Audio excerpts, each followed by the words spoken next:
দুপুরে গুলশান নগর ভবনে ঢাকা উত্তর সিটি কর্পোরেশনের মেয়র হিসেবে 4 বছর পূর্তি উপলক্ষে সংবাদ সম্মেলন করেন মেয়র আতিকুল ইসলাম।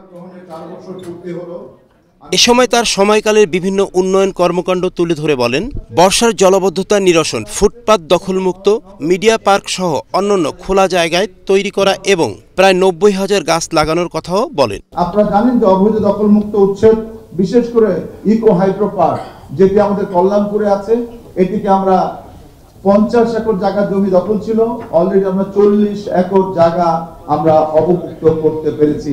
ঢাকাকে আধুনিক করতে সৌন্দর্য বর্ধন করা, নদী দখলমুক্ত করা ও ডেঙ্গু নিধন কার্যক্রম চলমান রয়েছে। আমরা বিশেষ করে আমাদের মুক্তার কাউন্সিলর আছে, আমরা মগবাজারে যে পিলারগুলোতে পোস্ট আমরা স্ট্রিট আর্ট করেছি, রিক্সা আর্ট করেছি, এখন পর্যন্ত কিন্তু ওখানে কোনো ধরনের পোস্টার কেউ লাগায় নাই। এটি আমাদের একটি বড় অর্জন বলে মনে করি আমরা। শেখ সোহাগ, এশিয়ান টেলিভিশন, ঢাকা।